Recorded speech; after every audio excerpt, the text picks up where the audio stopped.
I am from Formula. Welcome to Formula Friday, your weekly Formula One show. I'm Nick, that's Lewis. Today's show is going to be mostly spent on going over stats and a little bit of news that we've gotten this week, but a big chunk of it is going to be me taking a victory lap and drinking champagne because Lando Norris is your 2025 Formula One world champion.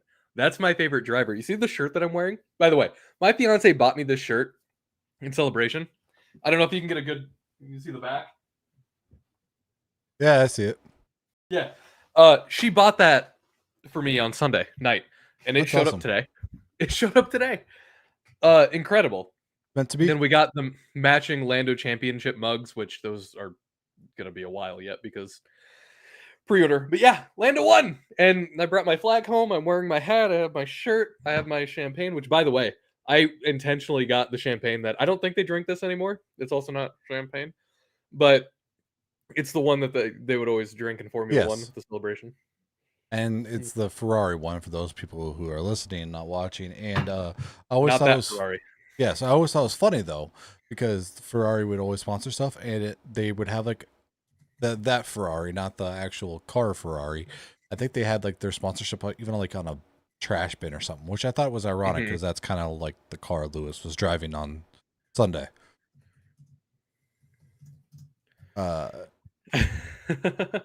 Transitions. Sorry, I didn't No, laugh you're at your joke that as much. Oh, you're good. I was trying to work. Yeah, trying to work on your. I get it. Yeah, it's fine. Lando won. Before we get into all of this, though, how was your week? Sorry, I'm all over the place. No, you're good. I've said it before, and I'll say it again. And as your friend, like I fully expect you to be the insufferable fan. Take the victory lap. No pun intended. Pun intended. I don't know. Have fun with it. Like you're on top of the world. You have the number one car, like and number one driver. Pun intended on that one. And yeah. I'm excited for you. As I wear my championship hat, you are wearing a championship hat of your own. And my week was pretty good. It started off watching the race with you, your lovely fiance, your friend, and your puppy, and it was a good time. It was a very good time. And yeah, my week's been pretty much downhill ever since, except for because it started off on a high. It was pretty good. That's what I'm saying. It was such a good time. We had a good. I'm sorry if good hanging time. out with me is the high point of your week. No, that's a great time. That's good. That's a compliment. And then it started going low. And then yesterday, day before, we got the great news, and it went back up. And that news we'll get into later. We will. My week. How's your week? Sorry. No, you're good. My week was pretty good. It started out again hanging out with you, my fiance, my buddy Alexis. We watched the race. Because I woke up so early and it was a really busy weekend for me, I didn't actually start celebrating until like 4 p.m. I needed a nap. After the race and all that stress and everything, I needed a nap. So then around 4 p.m., my dad called me to congratulate me. He's a Ferrari fan, though, so I lamented with him. And I had a couple glasses of bourbon, and then I went out and bought the champagne. And I've just been having a good time.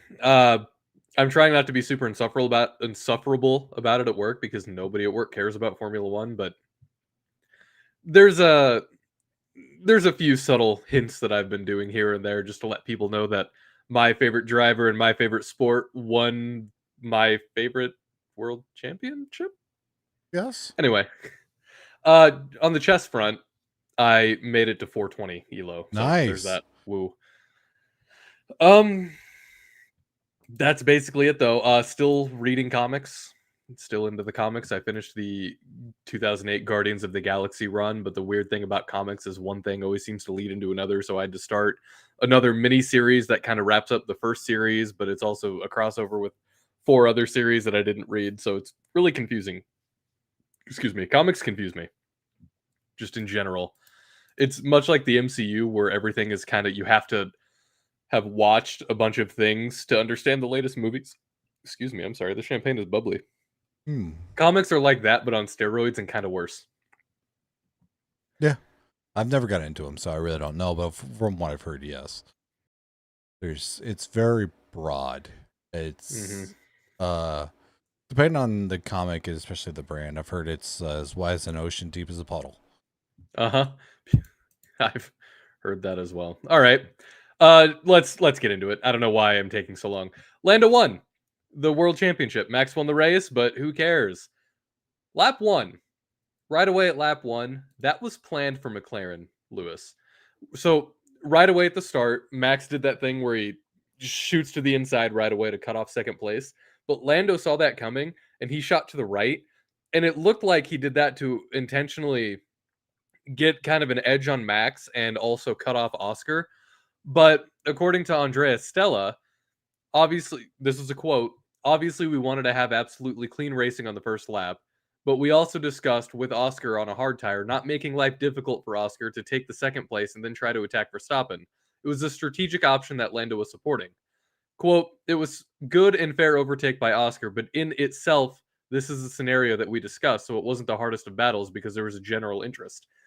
Incredible for many reasons. First of all, McLaren on offsetting strategies. What? When does that happen?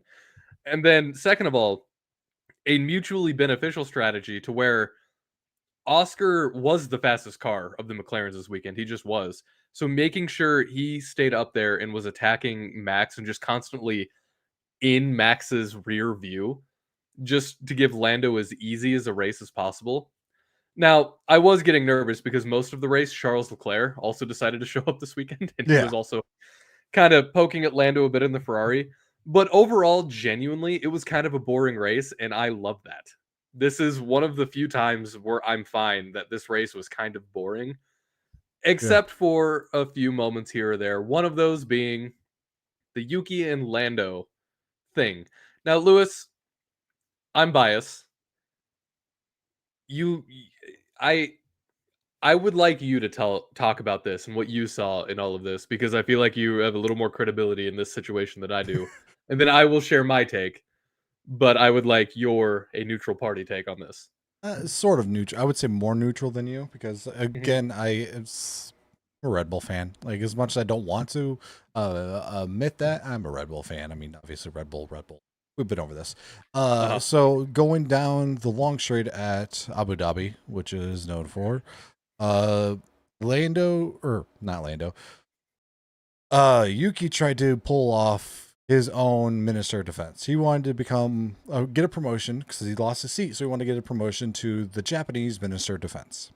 And when he saw Lando coming behind, he made a move to the left side, then went to go right so he could have a better angle, realized Lando was still near him, went left again, and at that point, Lando was pretty well right beside him and he actually pushed Lando off track without touching. He pretty much forced him off track. And from my perspective, that's one, a double move. That was very, very, very clearly a double move. Two, I think it was great defensive driving from Lando. Obviously, world championship driver now. Showed it. And my personal opinion of it was Yuki made a bad move there. If he wanted to be more like Checo and like pursue the defense better to help out his teammate, he would have done his one move and then attacked again right after the chicane because there's another DRS zone there. That's what Checo did against Lewis Hamilton back in 2021. And he should have done that. Instead, he got narrow-sighted and did the move and used all of it too early. He did a mistake there. So obviously we know the penalty came out against Yuki. They both were investigated. Yuki was deemed at fault, and I agree with that 100%. I also agree with it. There was a part of me where watching it happen, because Lando did overtake off the track, and that was the big thing, right? He overtook off the track. His tires were clearly not, they're clearly on the other side of the white line. And it's hard to tell. And I even still had my doubts up until Monday morning. It was obviously a big matter of discourse because a lot of Red Bull fans are insufferable. So Yes. I saw a lot of angles of this where people had kind of slowed it down. And credit to Yuki, his second move to the left was subtle enough to where it was hard to tell as it was happening. But if you slow down the video and watch it again, you can tell he went over here to cut off Lando, and then Lando had a gap. He was going for it, and then that's when he again. And Lando could not have veered to the right or whatever because he was trying to stay the toe for Yuki to assist him in the pass. And Yuki doing that was just, it was annoying, but also I knew that, and I'm going to feel terrible saying this, Yuki did do everything that was within his power to prevent that. Yeah. He's just not great at Yeah. that kind of racing, and I can't imagine it's any easier in that car. But it was really questionable, and I know when you and I were watching the race with each other in person, it before that, because Lando would pit and then he had dropped back to what, sixth? Yes. Sixth or seventh? Yeah. So he was making his way back up the field. He was incredible. He had an incredible double pass, by the way. That was hot. Yes. Double overtake was awesome, but they played Yuki's radio and they said, "Hey, Lando's coming up on you," and Yuki said, "Be quiet. I know what to do." And then that nudge that Yuki did, that's what I kind of went like like that meme from Once Upon a Time in Hollywood where it went like that. Yeah. It really did kind of seem like that was part of the plan. Not necessarily to take Lando out, but the plan was obviously for Yuki to hold up Lando. But here's the thing. Even if he would have backed off and tried to attack again at the next chicane, that the MCL 39 is just too fast. It is. It's faster and better than that Red Bull. It's just it was never going to stick, and it wouldn't have mattered. Plus, here's the other thing. If Lando would have gotten the 5-second penalty, because that's what the precedent was, right? Because we've had a situation before where a driver was forced off the track and then the driver who made the overtake got a 5-second penalty. It wouldn't have mattered in the long run anyway, because Lando still finished 5 seconds ahead of Charles. Because then after that, Yuki dropped back. So that's when you're like, okay, Yuki's whole plan, his whole purpose, his mission was just to hold back Lando. And clearly that didn't work. There was a meme that I'd also saw where it was Thanos. It's like, clearly I had underestimated you, and it was like Red Bull, and then the response was absolutely, and it was Checo's face, and Checo actually retweeted that and said, "You think?" Because let's be real, if that was Sergio Perez, Lando was not going to get past him. No. That wasn't going to happen. Yeah, people forget, like, Checo just didn't make one move in the 2021. He like fought him on the straight, like did like a nice move in the chicane, and then fought him again and like held him off in the other straight. He held him for like a good lap, which could result in a second or two. And I think Yuki was just trying too much, and maybe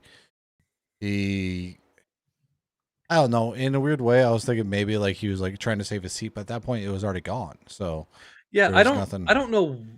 Like I said, I think what it comes down to is Yuki was doing everything within his power and trying everything within his power, because ever since it was announced that he wasn't going to be driving in Formula One next season, that's the start of you padding your resume for a seat for 27, because there's like what, 16 or something available seats after the contract stuff shake out available for 27.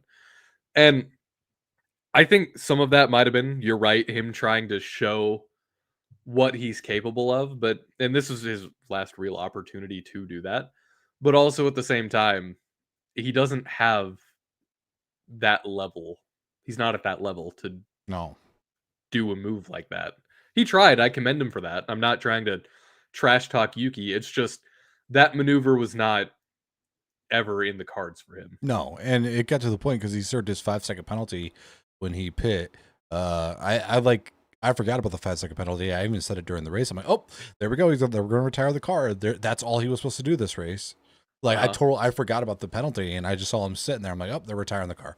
Like I fully expected that was his only goal during the race, not to score points, just to try to hold off Lando. And yeah, one real quick thing about the Lando and Oscar on two different strategies. I saw this this week. I forgot to put in the notes, so my apologies. there was how they were on different strategies was very, very smart by them.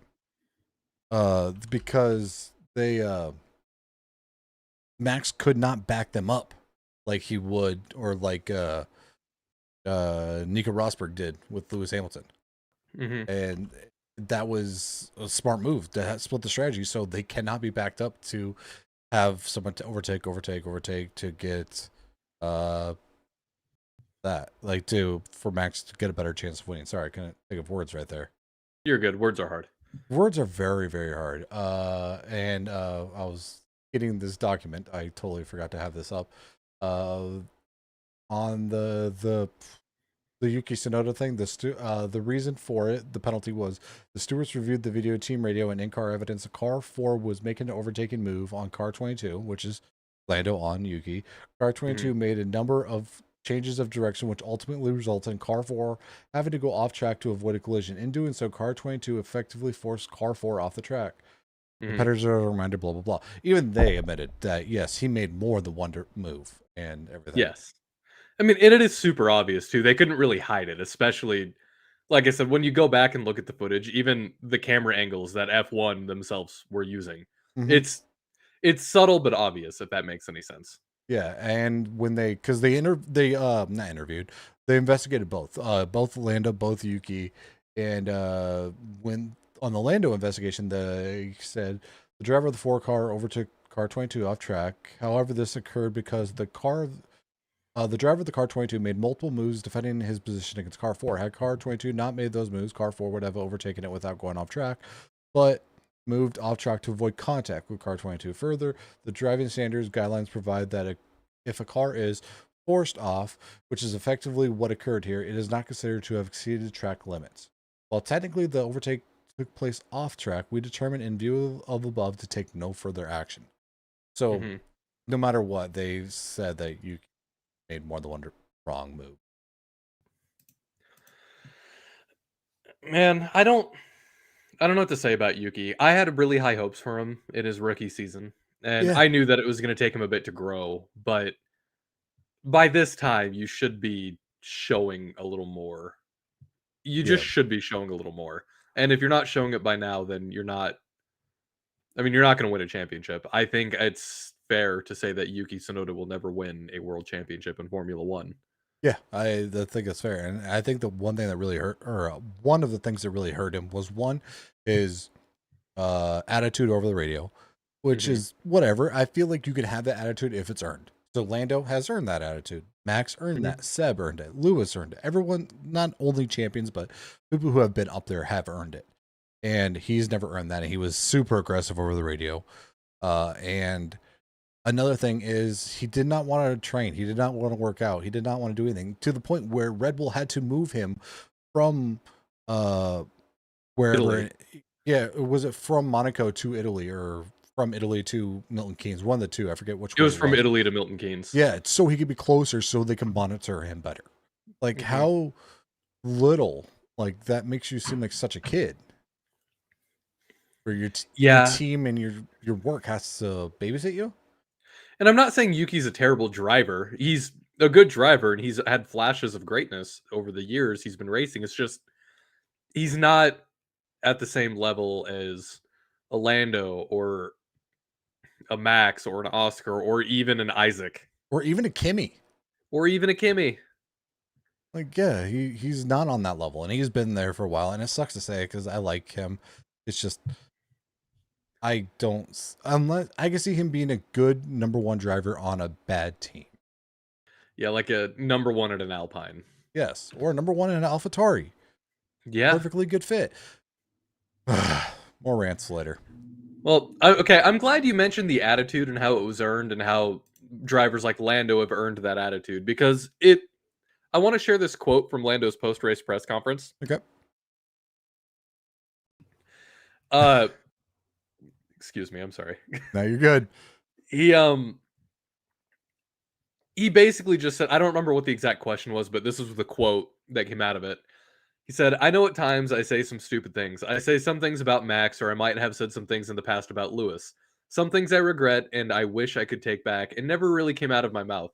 But I honestly believe I give more respect than anyone else. I give more respect to Oscar. I give more respect to Max. Lewis is a 7-time world champion. You compare him to Schumacher, the best driver there has ever been in Formula One. I'm not even close to that. I might never be. I dream of those kind of things I dreamt of today, and I've managed to achieve 1 of 7 compared to him. That quote means a lot to me in a lot of ways because that's been a complaint that people have had about Lando forever. Is the trash talking about Lewis and the trash talking about Max or yada yada yada yada. And it's a point that I've been trying to bring up to people who have say that as kind of a rebuttal. He was a kid when he said that. Mhm. And the thing about being in your early 20s as somebody who is 28 and who's recently been in their early 20s, mid 20s, whatever, is that you grow a lot and you change a lot in the time period from 20 to 26, which is how old Lando is now, or even from 24 to 26, 2 years. You change a lot and you grow a lot and you mature as a person because your frontal lobe decides to develop one day and you're like, oh crap, I've kind of been an ass about things sometimes. But Lando is right when he says he gives respect. And a lot of people, I think Carlos has said this, Lando's managed to win the championship by not basically, I'm paraphrasing, but compromising who he is as a person. He hasn't tried to get hyper competitive, hyper mean, or fixated on, or become a bully. He's just been his true, genuine self, which I appreciate the hell out of. That's some good integrity, and it's nice to have. And I'm not saying that Max is this way because everybody's different, and I'm not saying everybody's like an ass, but somebody like Lando, like a quote unquote nice guy who people don't view as having that kind of competitive edge or that kind of like, even like Lewis or Max when they were in their championship fights, there was always like small like complaining, like, oh, they didn't do this, check this, check this. I feel like we didn't get a whole lot of that from Lando. Lando's always seemed like a driver. It's like, all right, here's what we're working with. Let's buckle down. Unless it was something egregious he would bring up.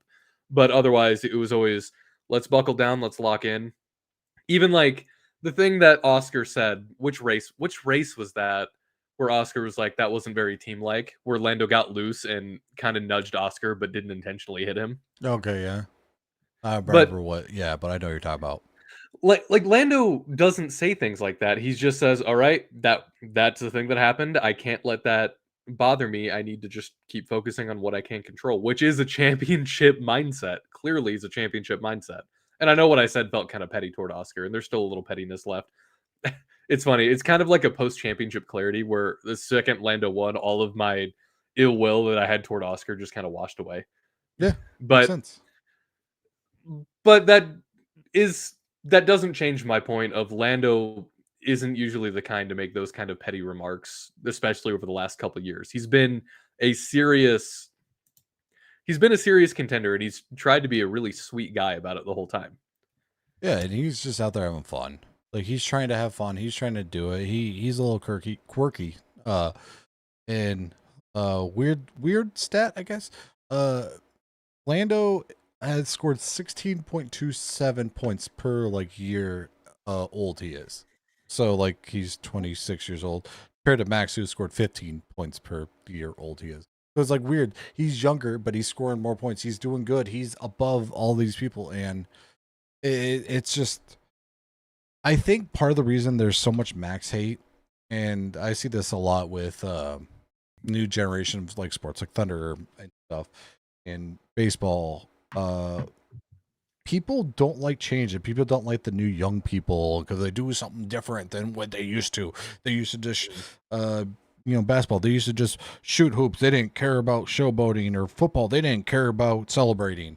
And what Formula One, oh, they didn't care about like complaining or whatever. Do people not forget Michael Schumacher tried to start a fight in the pits? Well, Michael intentionally wrecked somebody. Yes, he Multiple got times. Michael would disqualified from a intentionally season. wreck people. He got Yes. disqualified from a season. Like it's just I think it's just the new people. Like people just don't like change, and it's the new young people, and darn young kids these days. I think that people have a hard time reconciling the fact that you can be a champion without having that kind of killer instinct. You know? Yeah. You can have a competitive instinct, you can have a work ethic, but you don't have to be like, I'm going to murder everybody on the metaphorically, murder everybody on this grid and do whatever it takes to win. Yeah. You can win just by being consistent and working hard. And we've seen nice guys win championships. We've seen trying to think of a better word. D-bags. D-bags, or I was gonna say Johnsons win the championship.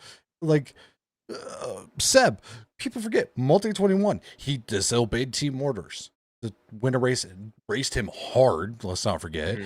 We had Kimi Räikkönen, who probably has said maybe a total of 100 words his whole life. For Fernando Alonso, who is Fernando. Let's just be honest. Like we've had all these different types of people. We've had Michael Schumacher who got disqualified from a season, and it's just Lando's just different, and it's fine. He's a mixture of everything. Like he's not like another champion we've had before. He's not super outspoken. He's a mix of Danny Rick. He has that fun and energy. He has that I just want to race like Max. He's a kid. He's a kid who grew up watching Lewis Hamilton win, looking up to Lewis Hamilton, watching all of these former McLaren drivers and other world champions grow up while he was growing up, and he wanted to be them, and he put in the work, and he became them. It's incredible. And the fact that I know him and Oscar, there was a lot of media, and also me, narrative of it's Lando versus Oscar. Oh, they hate each other. Oh, McLaren favors Lando more than the other, whatever. If this doesn't prove the kind of person Lando is, though, this was via Sky Sports interview. Lando speaking about Oscar after Abu Dhabi. Another quote.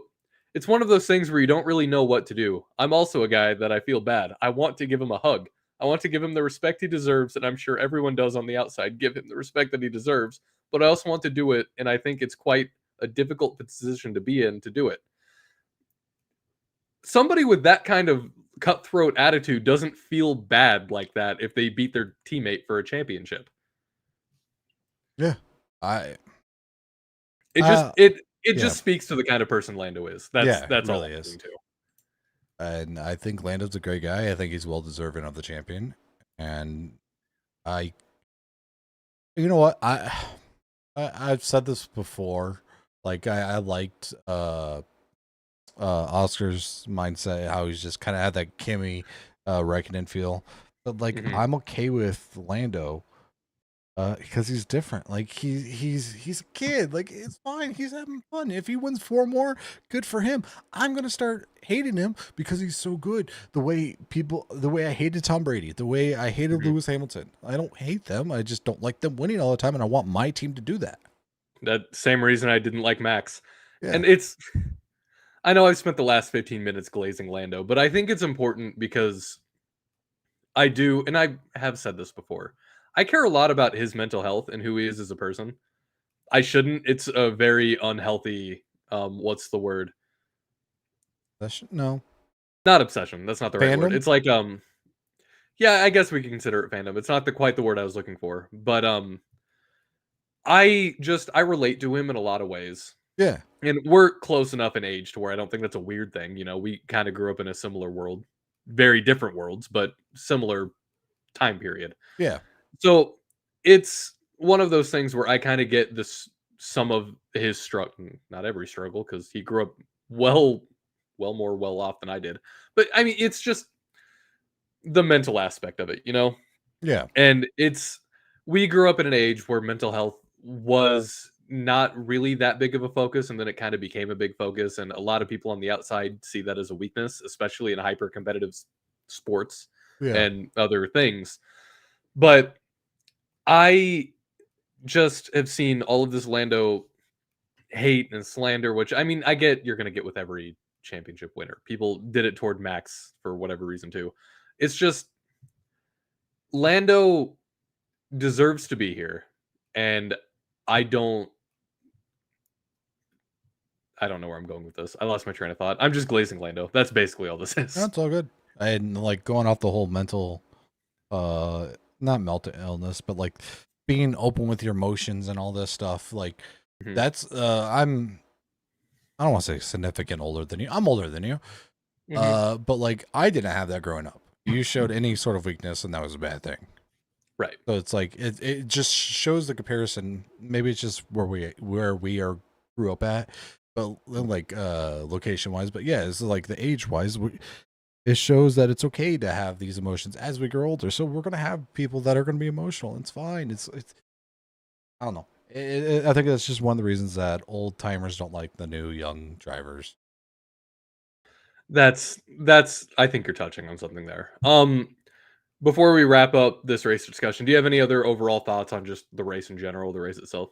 No, I thought it was a good race. I think I'm trying to think if Max had a great race. I think he did an amazing job. I think that McLaren knocked it out of the park with their strategy, splitting the strategies, not going head, just go head to head. They split it, tried to do as much as they could so either one of them could win it. And I don't think there was a foot wrong in this race from anybody, and it was great to see. And I'm so happy that the championship was decided without any drama. That is well, without any drama. There are still people latching onto the Yuki thing, but yes, Oh, 100% I agree. Then, of course, I've also seen a lot of discourse of people doing so the Monza swap did matter for the championship race or whatever, yada yada, which is also extremely stupid because you can't play what ifs. You yeah. can't play what ifs in this sport because it doesn't matter. It's like that quote Max said: "If my aunt had balls, she'd be my uncle." Yeah. You know, it's just you can't play that game because that would have drastically changed everything, but what wouldn't have changed it? It Yeah. played out the way it played out, so you just kind of have to deal with it. If Lewis Hamilton never Or hit what the if brake, if Lewis Hamilton never hit the brake magic button at Baku in 2021, Nicholas Latifi would never have happened to the point where it decided the championship. Mhm. What ifs? A couple other things I did want to touch on. We got a couple penalties added after the checkered flag. Lance Stroll, 5 seconds for changing trajectory. Ollie Behrman, changing trajectory, 5 seconds. Albon, speeding in the pit lane, 5 seconds. Pierre Gasly, crossing track limits, 5 seconds. I want to focus on Ollie because, and I'm not sure, you know where to look this up. I think it's on the FIA website where you can look at total driver current penalty points. I Right? think Ollie's going into next season with 12 penalty points. Like, just right Really? off. I think Ollie is starting next season with 12 penalty points. I got him Which at 10. 10. Next expiry is 23rd of May. Okay. 10, not 12. Still bad. That's insane because you can get, what's the limit you can get before you get taken out? Is it well, 12 points on their super light. It's 12. 12. Okay. Ollie Behrman is going into the start of next season for the first, half, not quite half, of the season, and he can't get any more penalty points. Otherwise, he's risking the reserve driver for Haas coming in. Yeah. Who's the Haas reserve driver? I guess we don't know now. No. Well, last time I knew it was Italian Jesus. Hmm. But I'm not sure, honestly. Anyway, that's something that we can keep track of later on. That's something to keep an eye out for. 88 days from now, 87 days from now. A thing I wanted to touch on quick. This was a question, more of a comment we'd gotten on Twitter from Husker Scott. He says, I'd love to hear you guys try and figure out what's wrong with Ferrari and what they could do to actually be competitive again one day. Hamilton was definitely not the answer, unfortunately. I am going to say my piece about this, and then you can react to it, and then I'm sure you have your own thoughts on it. And I'm sure we've touched on this before. I don't think it's Lewis's fault. I think it's a Ferrari problem. And I think what Ferrari can do to be competitive again one day is listen to their drivers. If you're going to pay for Lewis, if you're going to pay for Charles, listen to these guys because they clearly know what they're doing.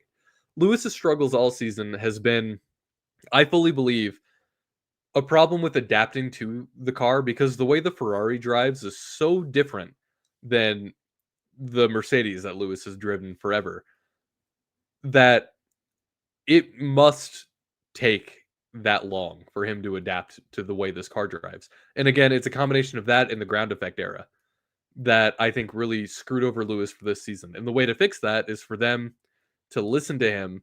And I hope that they had taken in his advice for the design of the car and everything for next season to give him and the rest of the team a fighting chance. What are your thoughts? I agree, because we saw the real not the real, but like the major implementation of the ground effect in 2022, I believe. Mm-hmm. So that was a big thing from Ross Braun. That was his like big last thing before he retired. And ever since then, Lewis hasn't been good. No offense, Right. like he just hasn't been the same. Well, the And ground effect car doesn't suit his driving style. No, He's used to the same. It was the same with Danny Rick. He's used to the late braking kind of car, and this ground effect car just didn't suit that kind of style. exactly. And the whole thing with Ferrari is it's kind of hard to compare him right now, especially to Charles Leclerc, who's Mm-hmm. that car is kind of grown around him, and he's grown around the car. Like they've been used to it. They've had a lot of time together and everything. Where Lewis is kind of still going on dates with that car. Still, as we saw last race, still kind of getting the chemistry down with his race engineer. The race, they were going back and forth like crazy. I don't know if you saw that, where he was saying, "Stop talking to me," and then he kept on talking. He's like, "I said stop." Like the chemistry wasn't there. It's definitely not Bono like he's used to. It's definitely not the car. It's because this isn't just going from Mercedes to Ferrari. This isn't just as simple as trading your car in. This is a completely new feel of a car, new way it drives. The aerodynamic principles are going to be completely different, and plus we have a different power unit, which is going to be completely different than the way you're used to. You could have a I don't know the spec sheet. I don't see the torque curve and all this, but I'm assuming it's going to be different than the Mercedes. It's going to handle different. You're going to be different with it, and if Ferrari didn't nail this, I could see Ferrari being Ferrari and just punting on this and getting ready for the next season. And I think that's really shown. And the way I think that Lewis or Ferrari bounces back is actually put the time and money that they can into R&D and the wind tunnel. But the wind tunnel is going to be less because I don't know. How did they finished fourth in the construct? Oh wait, no, wait, I had that backward. Yeah, fourth in the constructor, so they have some CFD time because if you the better you finish the constructors, the less CFD time you have. So my point being, I guess to wrap this all up, what I'm saying is there was nothing much they could do to help it. I think they were just trying to put a band-aid on before they can get it for next season with the new regulations, absolute new regulations. And I mean, let's not forget either. It's not like Lewis was a lame duck. He still finished 6th overall in the driver's standings. He had 156 points. Granted, that was kind of the best of the rest score, but he still finished in the top 6. We need to stop pretending like Lewis is completely washed. I know I joke about it a lot, but that's because I'm sad. But Lewis has still got it in him. Like a 7-time world champion isn't going to tank that hard that fast. It's just not going to happen. Yeah, and he's just done a 7-time world champion in Mercedes. He won a championship at McLaren. Mm-hmm. Like, this isn't one of those situations where it's like, oh, he had a good car with him, blah, blah, blah. No, he's a good driver. And he scored more points than his Mercedes replacement. That's true. Barely, but still. Yes. I think Kimi was only 6 points behind him. But that's not the point. The point is it's a Ferrari problem, and Ferrari needs... It's a combination of Ferrari being Ferrari, but also Lewis trying to get used to a completely new world. Yeah. Because that's exactly what it is. Ferrari's culture is completely different than Mercedes, I'm sure. Yeah, and people kind of forget Ferrari has not been good since their secret underground handshake with the FIA when they got investigated for their engine that never got a penalty for, but all of a sudden after that secret investigation, they were really bad. Crazy. Yeah, it's weird how that works. All right. Well, now I am about to go over a bunch of stats because I'm a huge stats nerd, Lewis, and I like going over stats in season, but I think postseason is where the stats really shine because you get a lot of fun, obscure ones. A lot of these stats, not all of them, but a lot of them are from at F1 Big Data on Twitter and BigDataF1.com. Follow them, go to their website. Their website is fun because it's an interactive stat block where you can kind of build your own parameters, and then it just lays it out neatly for you on the website. This isn't an ad. I'm just a huge fan of this guy and what he does. It's incredible. So support them. This first one, not from him. It's from F1 Stats Guru on Twitter. 787 drivers have started a Formula One race, right? Yep. Only 14.61% of them have won a race. Okay. Only 4.44% of them have become a world champion. And Lando Norris, driver of the number 4, is in the 4.44% club. Nice. Doesn't end there, Lewis. Ooh. You know how many podiums Lando has had before that race? 4? 44. Oh. It really is one of those fun sports moments where it's mostly coincidence, but it feels like fate. Yeah. It feels like it had to happen right now at this time, how it happened. And I love stuff like that. That's like, stuff like this seems to happen a lot in baseball. And how can you not be romantic about baseball? It's just one of those things that makes me go, God, I love the poetry of this sport, because it is just poetry. It's natural poetry. Do you so Lando Norris is born in 1989. Do I know who won the championship then? Who won the championship in 1999? Mika Hakkinen in a McLaren. Weird. It's poetry. It's all poetry. It does feel fated. It just does. Yeah. It's granted, baseball, it's been going on 162 games. There's going to be stuff that happens, but like, yes, I love the fate stats and everything.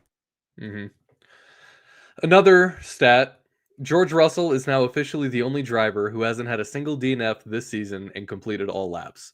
We joke about it all the time. Mr. Consistency. That's George. It really is. I don't know much more to say about him besides he's good. Like he's good at being consistent. He really is. Next one, another fun fact. This is just specifically for Abu Dhabi. This is the first race in the entire history of F1 where there were no retirements in the final race of the season. F1 history? Wow. That's a pretty amazing stat. I like that. Especially when you consider, it's an incredible. Well, I mean, it helps that they race at a bad track. Because if this was at Brazil, let me tell you, it wouldn't have happened. Yeah, that's very, very true. Especially if it was Moving raining. On. Now, this is kind of a rapid fire, but the next one. Max Verstappen and Lando Norris have officially shared the podium the most times in the ground effect area from 2022 to 2025, total of 24. Second most was Verstappen and Charles at 23, and then Verstappen and Perez at 21. So Norver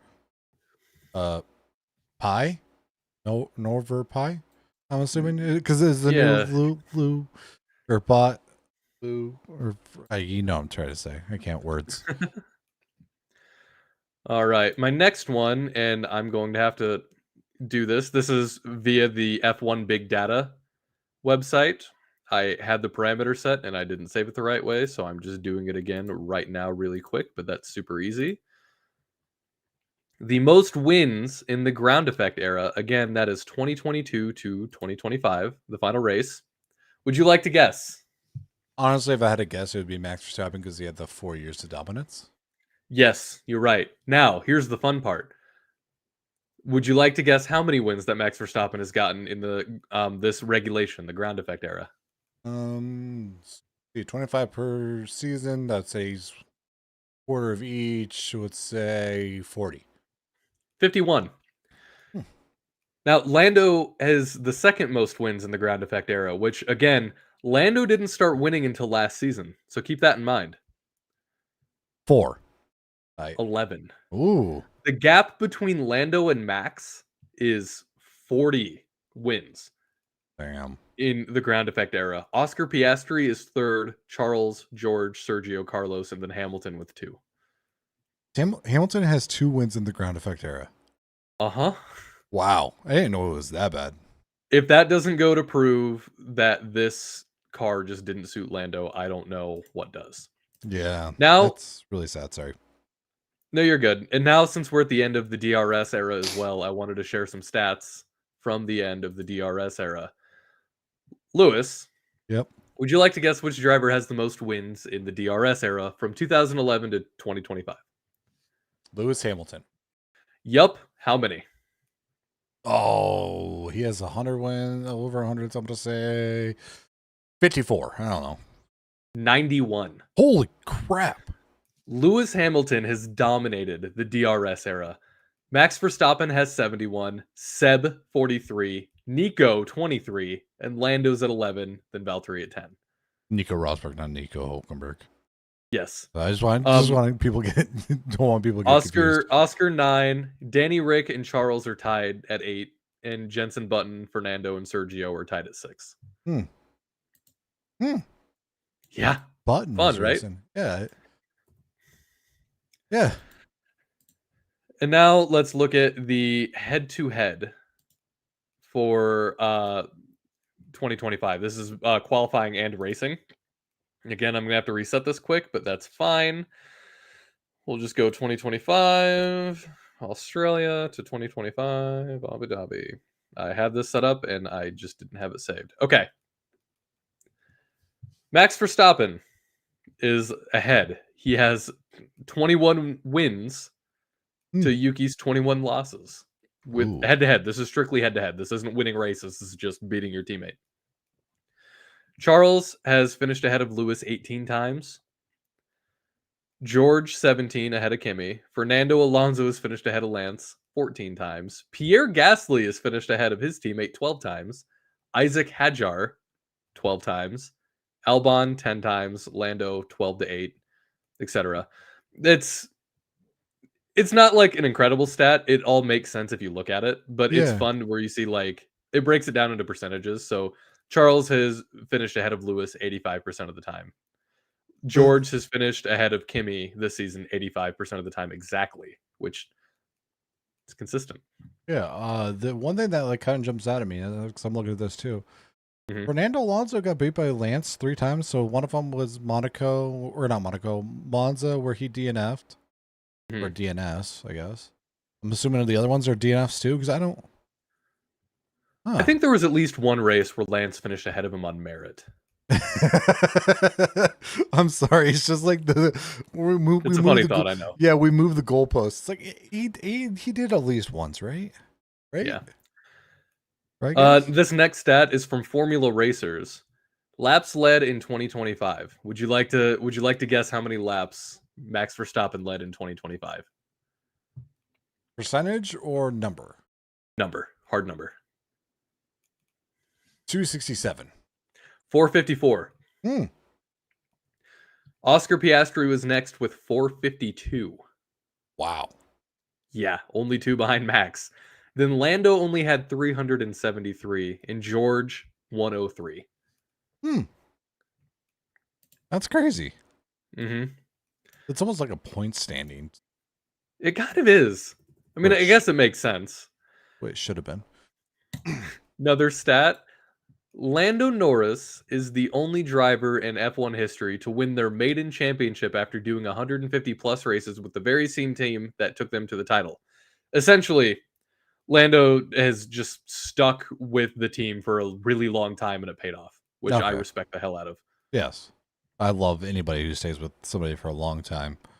We were talking about fate and numbers and everything earlier. Here's a fun one related to numbers. Lewis Hamilton is the first Ferrari driver in 44 years to complete a season without a podium. Sprint doesn't count. 44. Sprint shouldn't count. I'm not happy with that.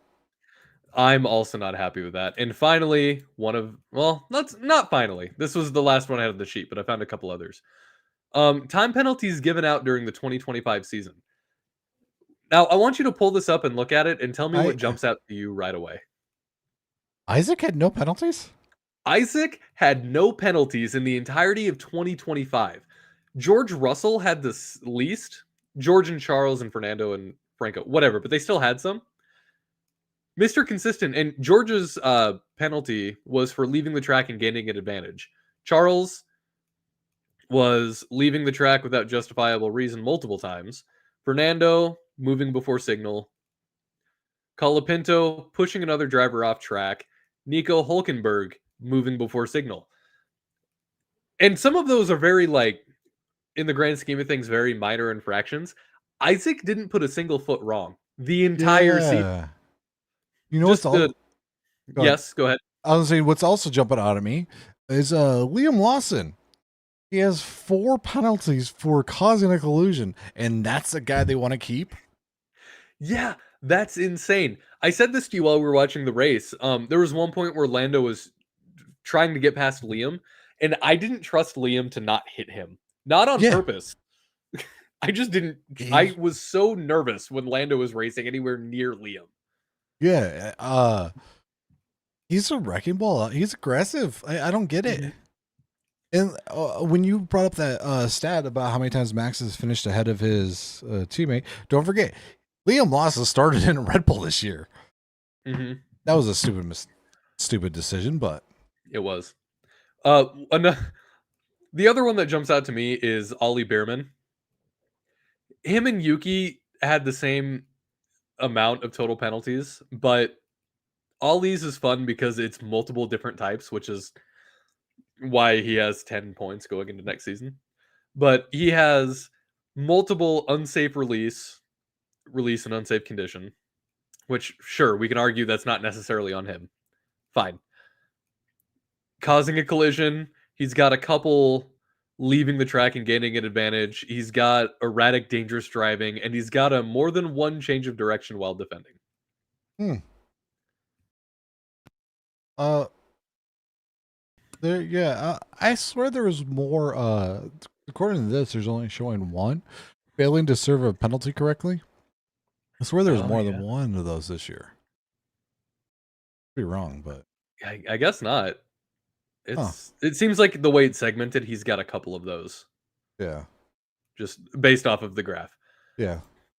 Now let's get to some of the other cuts that I found today that I didn't get a chance to put into our sheet. Sorry, it's taking me a second to get to it. So I got something real quick.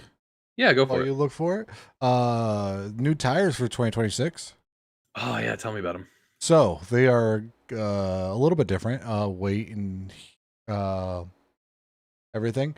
But they are going from 375 millimeters wide, or going from 405 millimeters wide to 375 millimeters wide. Like if you're looking at it, the length like that, and it's going 10 millimeters shorter. So basically, they're kind of getting skinnier now, which is cool. And like, no wheel covers. Also, see, the no wheel cover thing is a sneaky one that I feel like a lot of people haven't latched onto yet. Yeah, I like that, and I'm gonna miss the McLaren Google Chrome wheel covers just a little bit, just because it's fun and I like a little bit of whimsy. But I'm not upset about the loss of that. You know, that doesn't bother me. What I don't understand, like, I thought it was just they're showing off the tire, the rubber, not the actual wheel, like the rim, as you would say. Yeah, it's very sporty looking. Like, it's cool, I guess, but it's just, I don't know. It seems more like GT style than Formula One, in my opinion. I like it a lot. Yeah, it looks really good. I can't wait to see what the car looks like, and I can't believe I'm going to say this because I never really care about preseason testing. I'm looking forward to preseason testing just to finally see what this car looks like in action on track. Yeah, see how the smallest car looks in comparison. That'd be cool. It's much smaller. I'm not finding the stat anymore. I thought I saved it, but I guess I didn't. But it's the there's a guy on Reddit who does the Destructors Championship, and he essentially tracks how much damage monetarily each driver has caused to their car over the season. And I mean, it's no surprise Gabriel Bortoleto led the way with that, and I think most of that came from Brazil. His 2 horrific crashes in Brazil that he was fine from. But that I've seen those before. I remember the Mick Schumacher leading the league in that once. That was a bad Haas car. Mm-hmm. Oh, one more final stat for us. I just came across this posted by the Gen 68 on Reddit. 2025 USA viewership. F1 ends its decades-long run on traditional TV with its most watched season ever in America, beating 2022.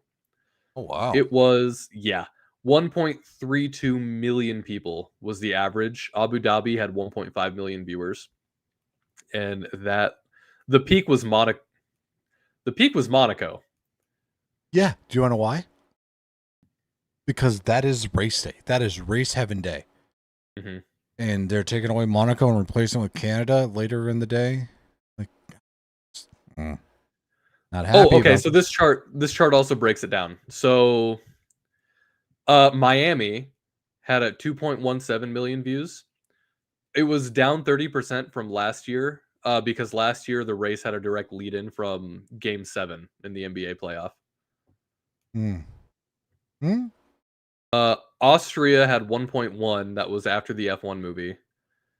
Singapore only had 0.94 because it clashed with NFL. Okay. Brazil also clashed with NFL games, and Las Vegas 1.5 because the race started 2 hours earlier compared to previous editions, so it had more. And then obviously the championship race 1.5. It sucks that it's gonna move to Apple TV just because it was growing in the domestic market here, and now it's gonna be behind a weird paywall. But I mean, whatever. Yeah. Don't know.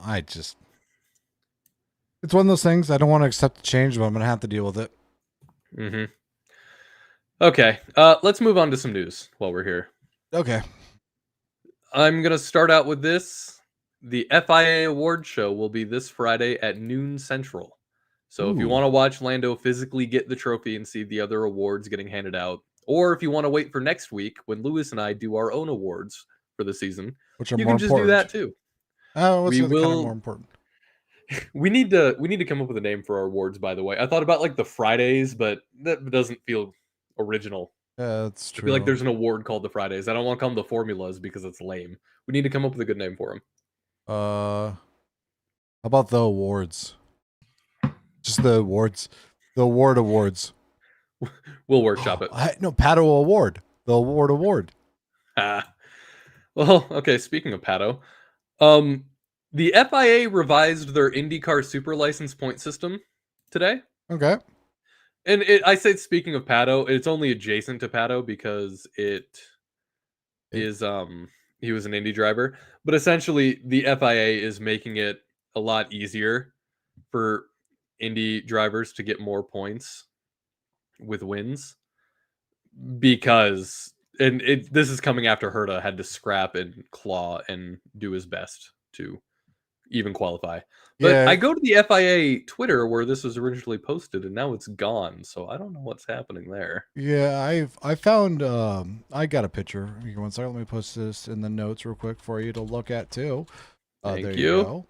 Go. Yeah, so it I don't know, it's cool, but like a little too late.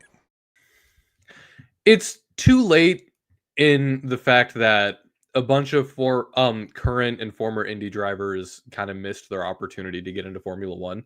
But I think it's good in the fact that with Cadillac coming next season, it is paving the way and making it a little easier for Americans to get into Formula One without having to pack up their entire lives and move to Europe and go through that system. Yeah.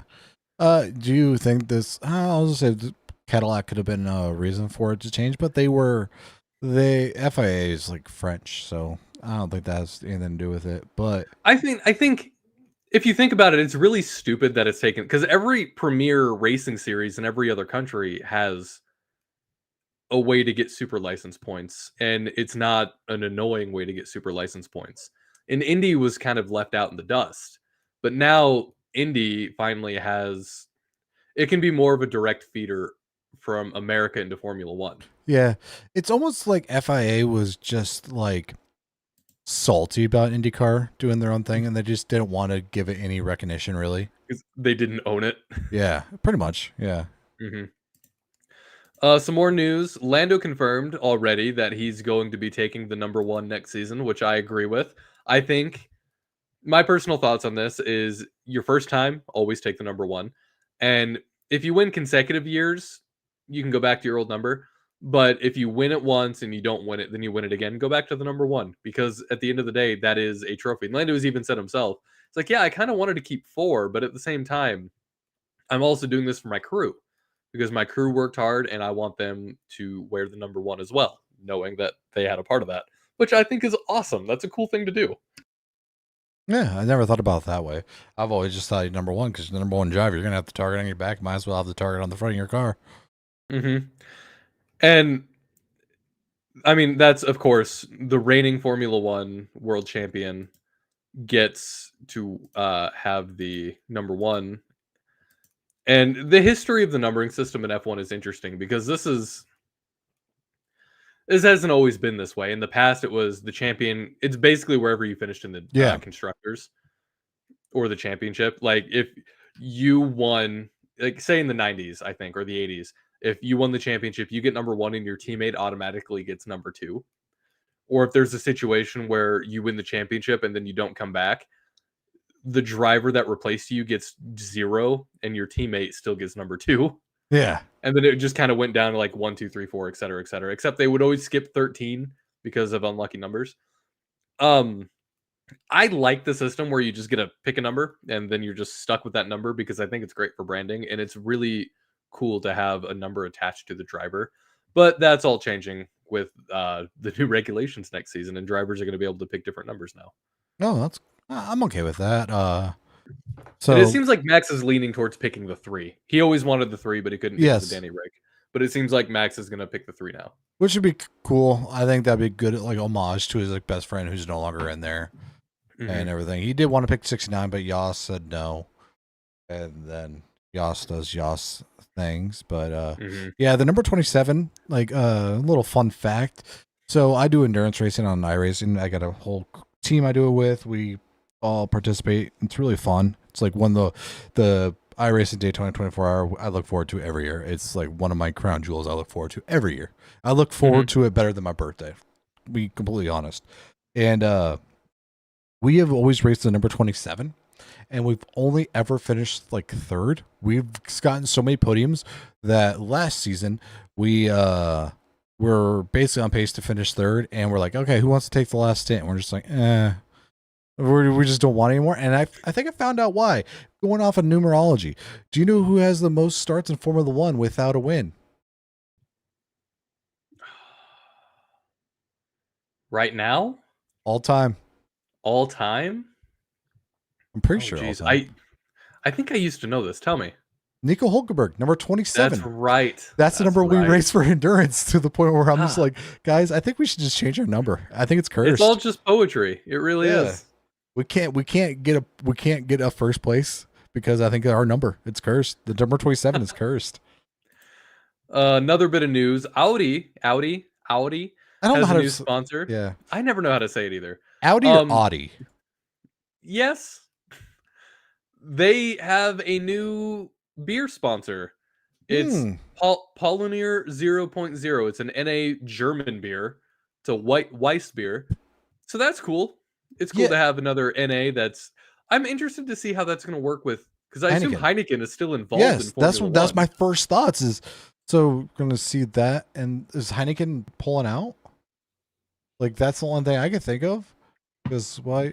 I guess no, because FIA gets their clothing from AlphaTauri, like the company, not like the team, and there still is Puma and everything else in there. So I would and then if you think about all the watches, Rolex used to be a sponsor. Not they still are.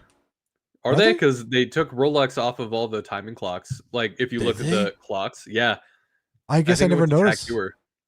But I mean, all the like, there's an Invicta team in F2. Yeah. So I guess watches. This might fall into the same category as each team able to have a different watch sponsor. That might be cool because I remember, like, granted, not a NASCAR podcast, but I remember back when I forgot Robbie Gordon had the singular sponsor. And then they got NASCAR got their Cup Series branding went to Sprint, and so he had to change his sponsor. I do remember that. Yeah, good old Robbie Gordon. All right. I think that's all I got. I mean, I Oh. was expecting the show to be a little longer, but Oh, honestly, I don't know. I don't know what else I got in me. I don't know what else to say. I oh. had. Oh, or what is there? Is there something else you wanted to bring up, Lewis? Here, I think I hear music. Oh, 1 second.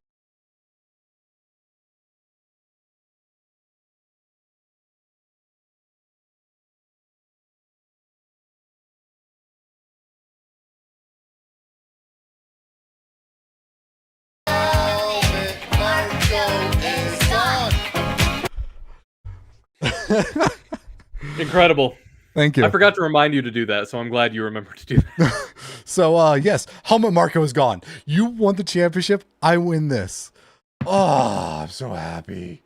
We both won. I'm gonna let you have the floor on this one. This is all you. So, Helmut Marko, longtime person at Red Bull, because he never really had a job title.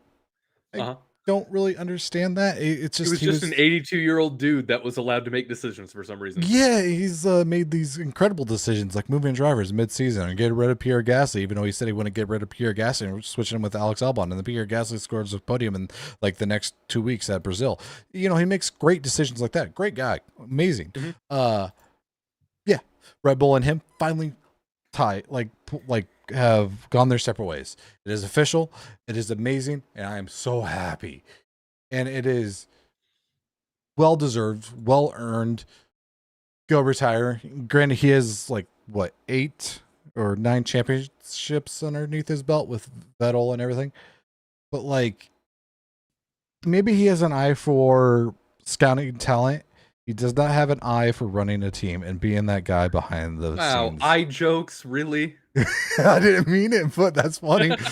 He said he has an eye. Yes, Lewis, he does. But he hasn't. He makes these horrible decisions. He multiple times we've said about Red Bull's team decisions, and a lot of the times it's Helmut Marko behind the scenes doing this. So yes, celebrate. Helmut Marko is gone. I am so happy. That is, I remember when that news came through and everything, I was having a bad day. I saw that. I'm like, this is a great day now. He really was kind of the last remaining, and I will use this strongly, evil left within the Red Bull team. Yes. Because Christian got taken out, and I'm not calling Adrian Newey evil. He's evil in the fact that he uses devil magic to make his cars. But now that Helmut is gone, it does feel like a total fresh start. And my question for you, do you think that he's hanging it up on his own volition because he's an 82-year-old man who was born in Austria in the 40s, by the way? Or do you think he was asked, it was that thing where they asked him to step down because they realized that, hey, this sucks, especially after that stuff that happened with Kimi a couple weeks ago? Yeah, I would assume it's a little bit of both. Because it would look really bad if they just go, hey, yeah, no, you're done now. After everything, because there is Red Bull fans that are like, oh my gosh, I love you, you're amazing, and not realizing how much of a POS this guy can be. And so I think it's kind of PR tape, so to speak, is wrapped up in that. I mean, it's damn good PR. And I've seen these takes from people that are like, you know, a lot of drivers for Red Bull have a helmet market clause where if he goes, they can go. They're not going to leave. No driver's going to leave Red Bull because helmet market isn't there. And a lot of drivers like Max and Isaac, they've posted, oh, thank you, Helmut, for all you've done, yada, yada. I don't think that Helmut is going to make Max, is going to be the final straw that makes Max want to leave, or is going to make Isaac want to leave, because they're racing in a high level Formula One team. They don't need him anymore. And the whole clause in the contracts, it's I think that's all speculation, because unlike other sports, this sport is very behind closed doors when it comes to contracts. And then 2, people are saying that about Max. Oh, if Adrian Newey leaves, he leaves. Oh, if Christian Horner leaves, he leaves. Well, if Helmut Marko leaves, he leaves. Okay, so who's left? If GP leaves, he leaves. I can see that one, honestly. But I'm just so ecstatic about this, because he has made awful moves within the team. He never really had a job title. He was just there, an advisor, and he was an advisor with too much power. He was like this weird puppet master. You remind me of really Darth in Sidious. Control of Red Bull. Yeah, He was He was Emperor Palpatine of Red Bull. Yeah, he was just sitting there like, do it. He probably was in Yuki. He's probably in Yuki's ear, and that do it. Yes, I don't believe the lies of Red Bull.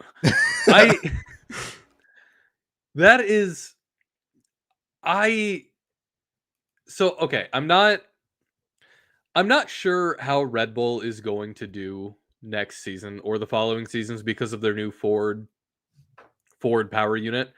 Red Bull and AlphaTauri are going to be on a complete island when it comes to this stuff. Meanwhile, McLaren, Mercedes, Williams, and Alpine are going to be rocking the Mercedes engine, which is rumored to be the best thing in the world, which, by the way, this is further proof that I think Williams is going to be a competitor very soon. Ferrari has Cadillac and Ferrari. And do they still have Haas? Or is Haas? Yeah. Okay. And Honda is Aston. This feels very much, this has the air to me of a, and it's weird to use this terminology because they have had so much very recent success, but it feels like a complete Ferrari rebuild, but it's like a culture rebuild. Yes, and it really does feel like that for Red Bull. I mean, they have a new team principal, Lauren Lauren. He's doing pretty good. Lauren. I mean, look. Yeah, literally the second Christian went out and he went back in, he's like, hey, let's give Yuki these upgrades that are just kind of sitting here for no reason. And suddenly both Yuki and Max improved immediately. Yeah, and then they're like, even at Monza, when Max is like, hey, this setup isn't good. How about I just do a low downforce and I could just handle it? And normally they're like, nah. And Lawrence was like, okay, let's do it. And look what he did there. It's insane that, like, I don't know. I'm very happy with this move, and I'm kind of, in a weird way, hoping that V-Carb turns into the Williams and is associated, but not really. This all very much, it's going to, I believe that this is also going to fold Red Bull into the F1 team, into the overall Red Bull sport division. Because for a while, Helmut was kind of in charge of just the F1 kind of stuff, but not really, but kind of. And he was kind of a roadblock for the entire Red Bull company. And again, he was just given way more power than he needed to. And I'm not sure where that came from, but he just was given it. I think he was friends with Dietry. Probably. I do think that this cultural rebuild at Red Bull is going to be good overall because, I mean, from a PR standpoint, joking about the Red Bull second seat curse, like, that is so ingrained into Formula One culture as well that it's almost inescapable. And the best way that they could try to redirect the message was to fire the guy who's responsible for the curse. Because at the end of the day, I think it was a Helmut Marko curse, not a Red Bull curse. Yeah, I 100% agree, and I'm so happy he's gone. I can't state this enough. Like, I am just, thank God it's over. Like, it's just, I'm really hoping that the team does like actually try to develop more as two entities, whatever, and all this. And Red Bull itself is like it's a big company. Like, it is. People forget, like, the Halo and the aero screen in IndyCar. Do you know who designed it, made it? Red Bull not Red Bull Powertrains, Red Bull, like, Motorsports or something. Red Bull Technologies. That's what it is. Red Bull. They developed that. Like, that's insane. The Red Bull has had their hands in everything, and it's like they have all this power, this technology, and everything, and then they have some 82-year-old Austrian just standing there blocking everything. Right. Yeah. Or like, I want this kid in there instead of this kid because of vibes for some reason. Yeah. I was wrong about these guys right here, but remember, I picked Max. Max was good. He was my choice. So I can do that again. I think this guy. It's like he picked Max and Danny Rick, and did he also pick Seb? I think he might have been. Yeah. So to be fair, he had a decent hit rate, but also at the same time, it wasn't a good enough hit rate. No, because he also, if you're going to do that, then he also had Brandon Hartley, who didn't last long. Scott Speed, in a weird way, maybe, possibly him. Scott Speed. Then you had Carlos Sainz, great driver, didn't mount for much. Alex Albon, great, but not. Pierre. Yeah. Yuki. I mean, I can't think Well, of to his... be fair, I think the Yuki was more Honda than him, wasn't it? Yeah, possibly, and that's why I kind of want Yuki to go to Aston. I think he could be good there, especially I could see having him being a number 3 at Aston. I could. Yeah, I really could too, because especially with the ties and everything. Maybe Iwasa is going to, because if Iwasa's not going to be a backup, like You don't think so? I think they already announced their reserves for next year. It's Yuki, so Yeah. Iwasa might be available. hmm So I don't know. It's going to be interesting to see Red Bull moving forward and get it ready. New regulations next season, so we don't know anything, obviously. But, and I will say this, I think that we need to keep an eye on the rookies next season. This year's rookies in their second year in Formula One, because I do think that the ground effect era benefited them a lot just because that's kind of what they came up with. So I'll be interested to see, much like Lewis failing to adapt well to the ground effect era, how many of these drivers, because this was a really strong rookie class this season, how many of them can therefore adapt to this next regulation where it's not as ground effect reliant. Yeah, and the new aerodynamic principles hmm and I don't really know. And maybe we'll find out more in the off season. Are those active arrow and everything going to be driver controlled whenever, or is it only within a second? Like all of them, not just like the mom and all that. Like, I think it's still essentially DRS, just with a little extra steps. I think there are certain zones sometimes. I I'm know for not in mom like, there is, but yeah, that's what I'm saying. Like, I wonder if like this is yeah. gonna actually help out drivers with active arrow and all this. It's gonna be new. It's gonna be fun, and I'm excited for it too. Oh, I'm stoked for it, and I can't wait for next season to actually see it in action, because then we can stop speculating about it and then actually have concrete. Okay, this is what's up. Yeah. How far into springs? I'm just gonna put this out there now. Into winter testing. How many days before we hear about Mercedes sandbagging? Because that's always a thing. Uh huh. Uh, I'm gonna say within the first day. yeah, exactly. That's what I was going for too. hmm All All right. Well, I mean, with that, that's been Formula Friday. Join us next week as we give out our end of season driver and team awards. We'll workshop the name, and actually, we got to figure out the categories too, Lewis. So we can talk later. It'll get done though. We'll do our end of season awards, and then we will be off for Christmas Eve and New Year's Eve because those are holidays, and then we'll be right back here in January after our 2-week off and get right back into Formula One, talk about a bunch of stuff. We have a lot of fun off-season stuff on the docket I can't wait to dig into. So until next time, I've been Nick, that's been Lewis,